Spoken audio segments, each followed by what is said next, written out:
Ibu-ibu dan bapak-bapak yang dirahmati oleh Allah. Perbedaan antara saya dengan ibu bapak seluruhnya.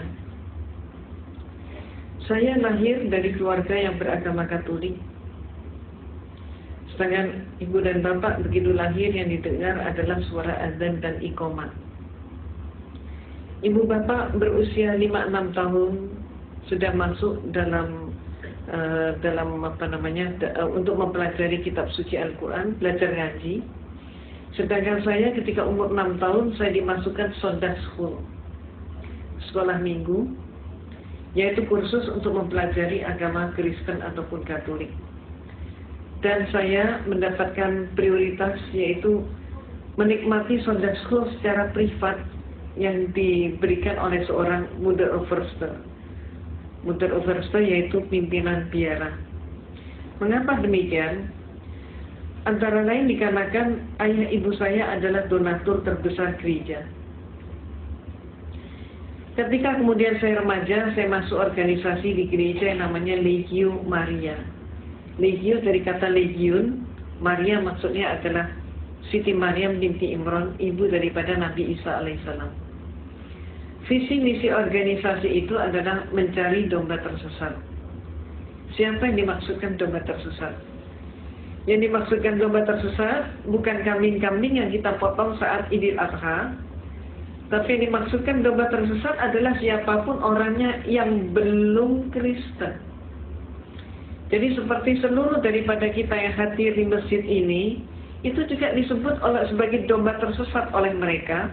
Dan inilah yang diprogram untuk dikristenkan oleh mereka.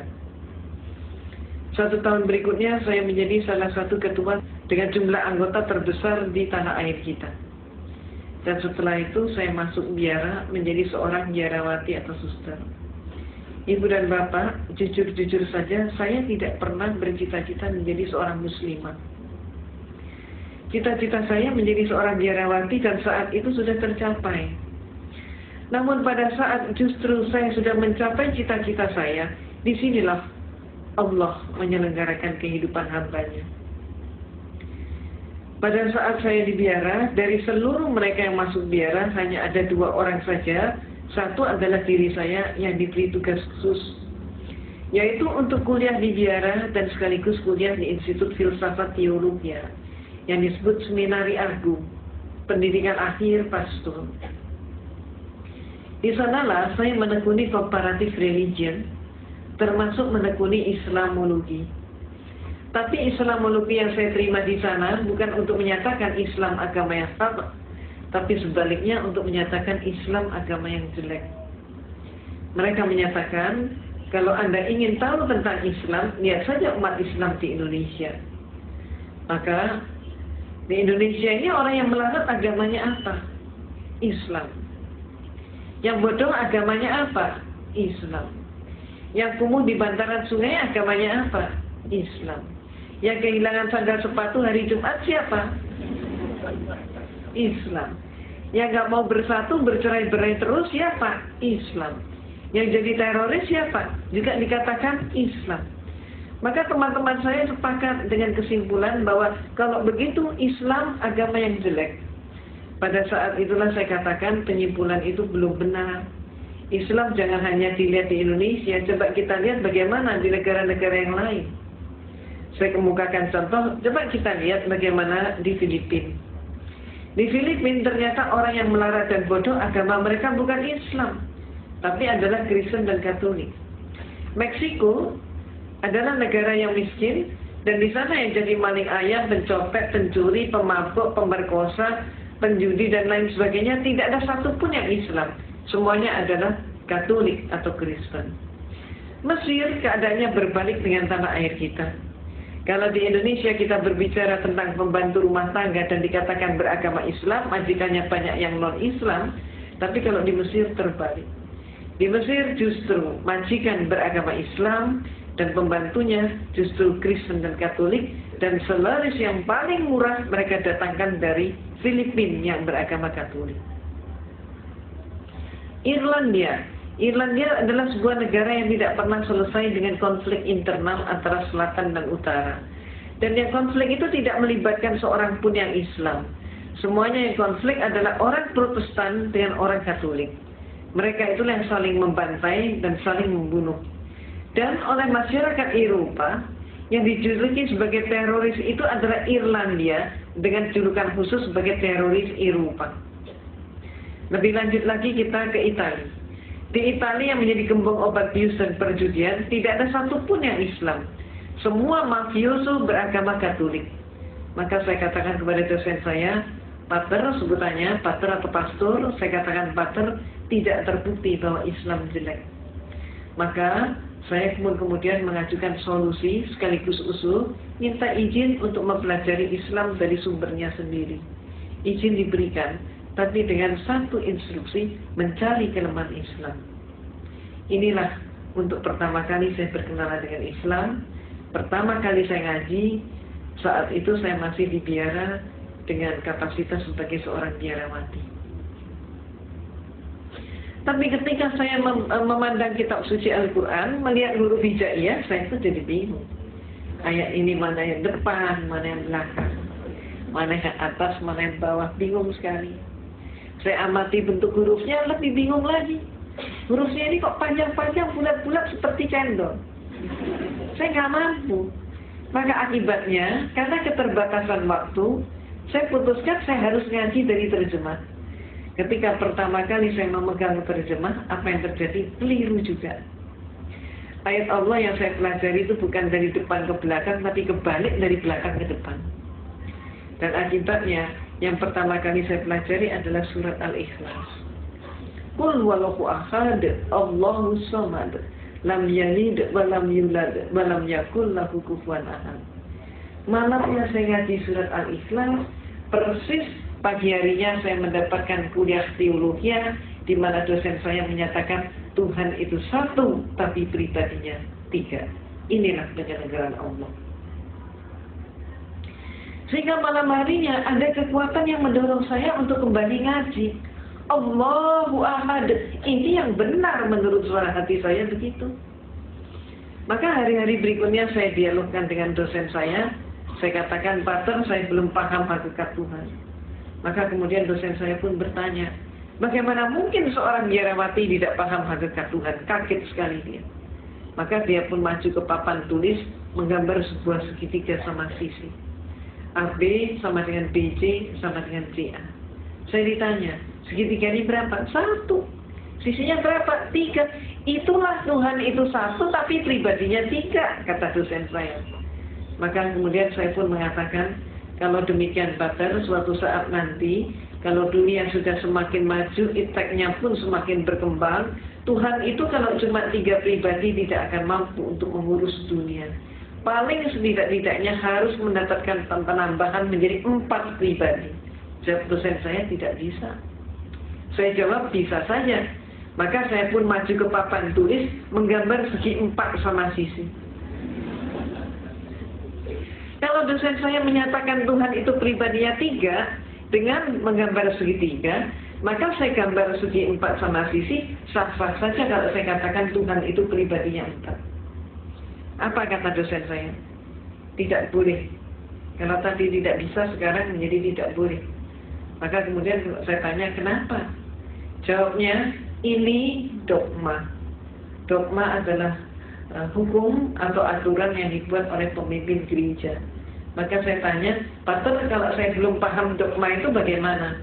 Dia mengatakan, Anda paham atau tidak? Terima saja, telan saja, dan jangan dipertanyakan.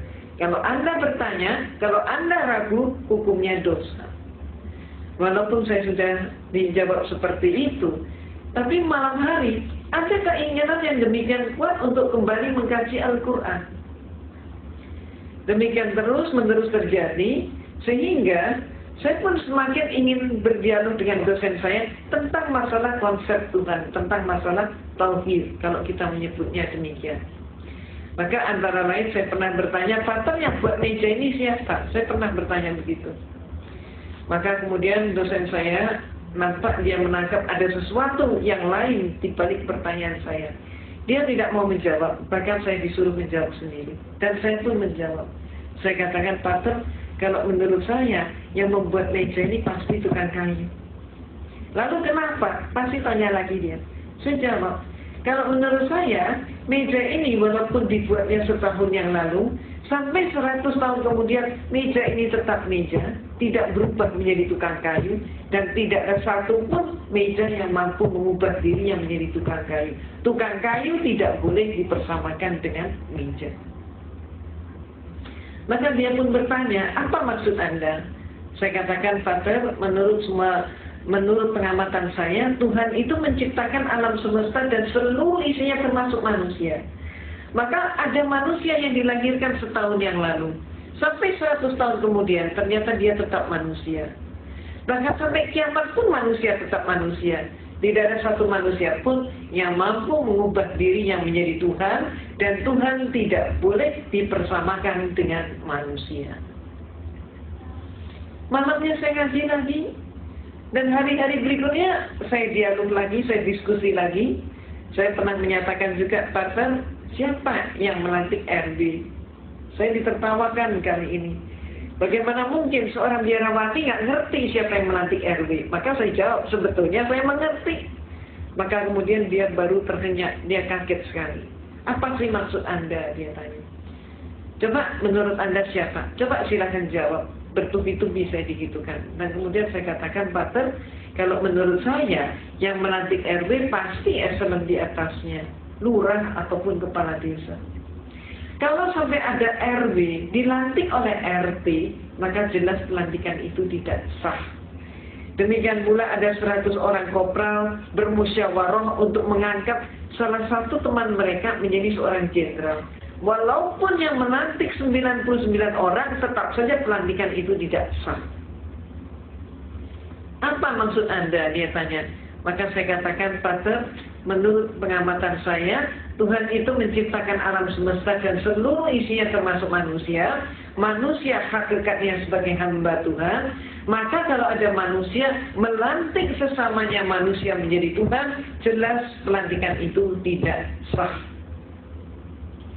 Malamnya saya ngaji lagi, terus seperti itu. Dan kemudian saya diskusi lagi, sampai pada klimaksnya saya bertanya tentang sejarah gereja. Saya katakan, Pastor, menurut semua literatur yang saya pelajari dan kuliahnya saya terima, Yesus yang oleh umat Islam disebut Nabi Isa alaihissalam, ternyata Yesus itu untuk pertama kalinya dilantik menjadi seorang Tuhan. Peristiwa itu baru terjadi pada tahun 325 Masehi. Jadi sebelum tahun 325 Masehi, Yesus belum jadi Tuhan. Yang melantik Yesus jadi Tuhan siapa? Yang melantik Yesus jadi Tuhan adalah seorang raja Romawi, yaitu Konstantin. Pelantikannya terjadi dalam rangka sebuah konsili. Konsili ini bahasa Latin Romawi, artinya adalah konferensi atau istilah kita yang lain adalah muktamar. Terjadi di kota Nizea. Maka disebut konsili Nizea tahun 325 Masehi. Ini untuk pertama kalinya Yesus jadi Tuhan. Jadi sebelum itu dia belum jadi Tuhan. Sayangnya, sejarah ini tidak dipahami oleh 98% umat Kristen. Walaupun sejarah ini ada di dalam buku-buku mereka. Cuman dengan sengaja pemimpin-pemimpin gereja menutup sejarah tersebut agar supaya umatnya tetap tidak tahu. Kenapa? Kalau sampai umatnya tahu, umatnya akan terguncang sekali kalau mengetahui Yesus diproses dari manusia menjadi Tuhan. Dan yang melantik adalah seorang manusia. Maaf, keadaan yang terjadi di tanah air kita, Kristennya sendiri juga nggak ngerti konsep ketuhanan Yesus. Tidak tahu sejarahnya. Mereka kemudian menyerang kita umat Islam dengan program kristenisasi dan pemurtadan, sedangkan kita umat Islam juga sayangnya tidak tahu sejarah itu. Itu sebabnya apa yang saya informasikan ini termasuk menjadi bekal dakwah kita. Kalau ada serangan, katakanlah yang hak itu hak, yang batil itu batil. Sejarah ini perlu diungkap.